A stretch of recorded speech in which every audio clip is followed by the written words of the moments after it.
नमस्कार दोस्तों, आज मैं आपको शिव तांडव स्तोत्र सुनाने जा रहा हूँ। कृपया आपको अच्छा लगे तो लाइक फॉलो करें। इससे पहले मैं आपको महादेव का ध्यान सुनाऊंगा।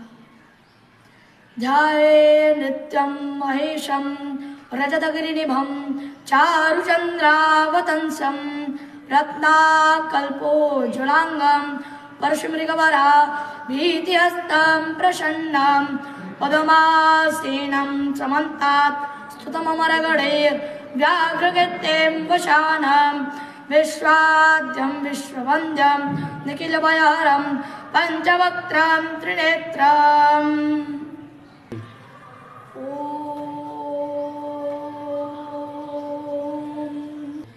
अथ शिवताण्डवस्तोत्रम्। जटाटवीगलज्जलप्रवाहपावितस्थले गलेवलम्ब्यलम्बित भुजङ्गतुङ्गमालिक डमड्डमड्डमड्डमन्निनाद डवरवयं चकार चन्द्रताण्डवं तनोतु न जटाकटाहसम्भ्रमभ्रमन्निलिम्पनिरजले विलोलवीचिवल्लरि विराजमानमुरधन् दगद्दगद्दगज्ज्वलल्ललाटपट्टपावके किशोरचन्द्रशेखर रतिः प्रतिक्षणं मम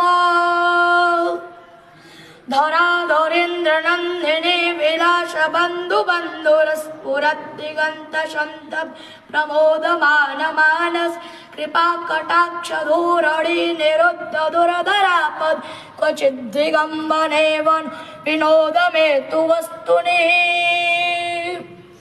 जटाभुजङ्गपिङ्गलस्फुरत्तडामणिप्रभ कदम्बकुङ्कुमद्रव प्रलिप्तदिगवधूमुखे मदान्धसिन्धुरस्फुरत्वगुत्तरीयमेर्दूरे विनोदमद्भुतं बिभर्तु भूतभरतरी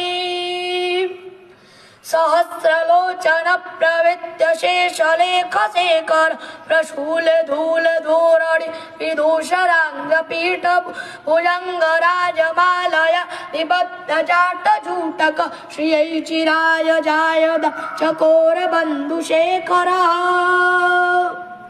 ललाटचत्वरच्वरत्तनञ्जयस्फुलिङ्गभ निपीतपञ्चशायकं नमन्निलिम्पनायकं सुधामयूखलेखया विराजमानशेखर महाकपालिसम्पद शिरोजटालमस्तु नः